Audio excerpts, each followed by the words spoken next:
Minha irmã roubou meu filho e minha família toda sabia. Olá, pessoal!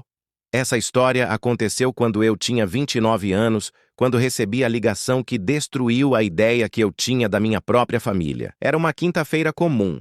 Eu estava no trabalho, no meio de uma reunião chata sobre metas de vendas, quando meu celular vibrou insistentemente. 3 chamadas perdidas da minha tia Marta. Isso nunca acontecia. Minha tia Marta é o tipo de pessoa que manda mensagem de bom dia com aquelas figurinhas de flor todo santo dia, mas nunca liga. Ligar significava emergência.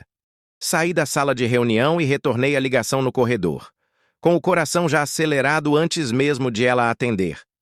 Você precisa vir para a casa da sua mãe. Agora. Ela disse com a voz tremendo de um jeito que eu nunca tinha ouvido antes. Tia, o que aconteceu? É a mamãe? Ela tá bem? Sua mãe tá bem. É outra coisa. Eu não consigo falar isso por telefone. Só vem. Dirigi os 40 minutos até a casa onde cresci com as mãos suando no volante, imaginando os piores cenários. Câncer, um acidente, alguma dívida catastrófica. Eu nunca, em 1 milhão de anos, teria imaginado o que realmente estava me esperando. Quando cheguei, a casa estava cheia. Minha mãe, meu padrasto, a tia Marta, meu tio Ronaldo e, o que mais me chocou, minha irmã mais velha, a Carol, sentada no sofá com os olhos vermelhos, evitando meu olhar. Eu sabia, antes mesmo de qualquer palavra ser dita, que aquilo tinha a ver com ela. Minha mãe me pediu para sentar. As mãos dela tremiam enquanto segurava um envelope amarelado, do tipo que parece ter sido guardado numa gaveta por muito tempo. Existe uma coisa que a gente devia ter te contado há muito tempo. Ela começou e a voz dela quebrou logo na primeira frase. Eu olhei para Carol. Ela tinha 34 anos, era casada, tinha 2 filhos. Um menino de 15 anos, o Theo, e uma menina de 12, a Bela. Eu sempre fui próximo dos meus sobrinhos, principalmente do Theo, que desde pequeno parecia grudado em mim de um jeito diferente. As pessoas sempre comentavam a semelhança entre a gente. Eu ria e dizia que era coisa de família mesmo. Só que não era coisa de família. Era porque o Theo era meu filho.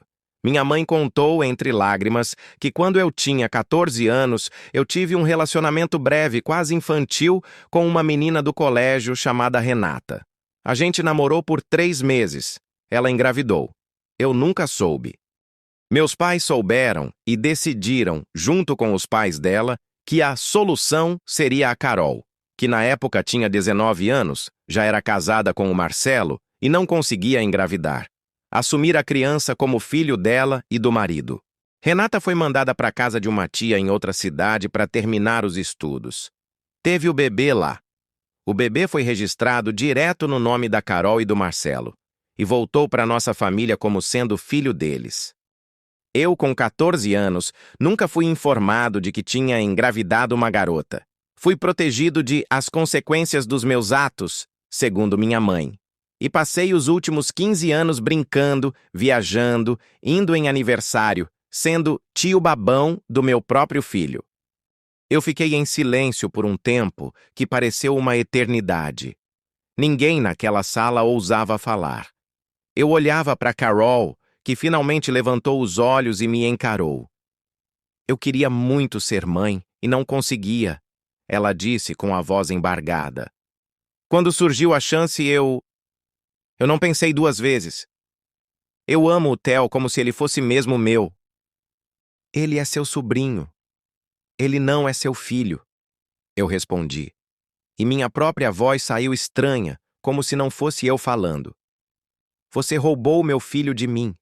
Vocês todos roubaram. Meu padrasto tentou intervir, dizendo que, na época, pareceu a melhor decisão para todo mundo, que eu era muito novo para assumir uma criança, que a Renata não tinha condições e a família dela queria resolver isso rápido, sem escândalo. Eu perguntei a pergunta que estava explodindo dentro de mim. E a Renata? Onde ela está? Ela sabe que eu nunca fui avisado? Foi aí que veio a segunda bomba da noite. A Renata tentou durante anos entrar em contato comigo. Ela mandou cartas quando eu tinha 16, 17, 18 anos, todas foram interceptadas pela minha mãe e queimadas. Quando ela tentou aparecer pessoalmente num dos meus aniversários de 18 anos, minha mãe e meu padrasto a impediram na porta dizendo que eu não queria vê-la. Uma mentira completa, porque eu nem sabia que ela tinha um filho meu para me contar. Renata desistiu depois disso.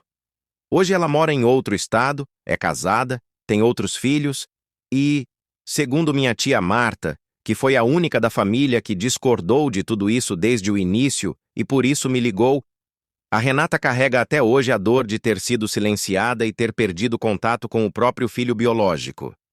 Eu saí daquela casa sem dizer mais nada. Dirigi sem rumo por quase 2 horas, tentando processar 15 anos de mentiras concentradas numa única noite. Nos dias seguintes, decidi o que fazer. Primeiro, contratei um advogado para entender minha situação legal.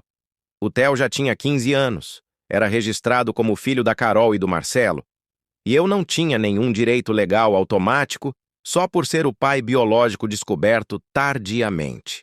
Segundo, e mais importante, eu precisava decidir se contava a verdade para o próprio Theo.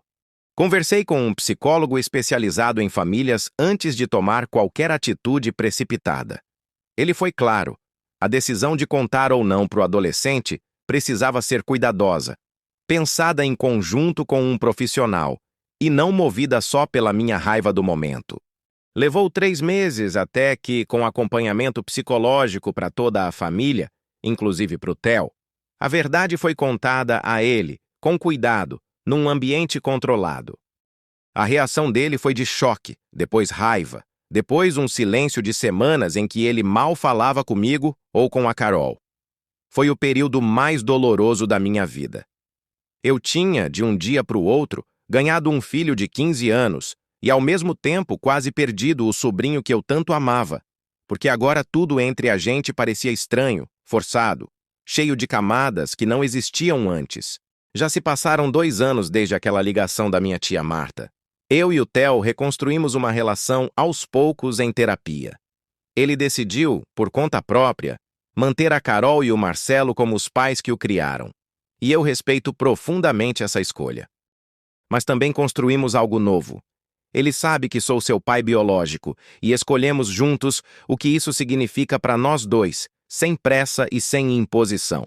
Consegui, com muito esforço, reatar contato com a Renata. Não é uma relação fácil. Tem 15 anos de mágoa acumulada dos 2 lados. Mas conversamos, nos desculpamos mutuamente por coisas que nenhum dos dois causou e hoje trocamos mensagens de vez em quando. Com minha mãe e meu padrasto, o relacionamento nunca mais foi o mesmo. Eu entendo, racionalmente, que era outra geração, outro contexto, outra cabeça sobre o que era proteger a família. Mas entender não é o mesmo que perdoar. Ainda estou processando isso. A Carol e eu ainda estamos tentando encontrar um caminho. Ela pediu desculpas centenas de vezes. Eu acredito que ela ama o Theo verdadeiramente. Mas toda vez que eu olho para ela, ainda sinto o peso de 15 anos que me foram roubados. Aniversários, aprender a andar, a primeira palavra, tudo isso que eu nunca vou recuperar porque decidiram por mim que eu não tinha idade para ser pai. Hoje eu só queria ter tido a chance de escolher. Nem que fosse para escolher errado, mas escolher. Obrigado, meus ouvintes, e se inscrevam no canal e bebam água e café.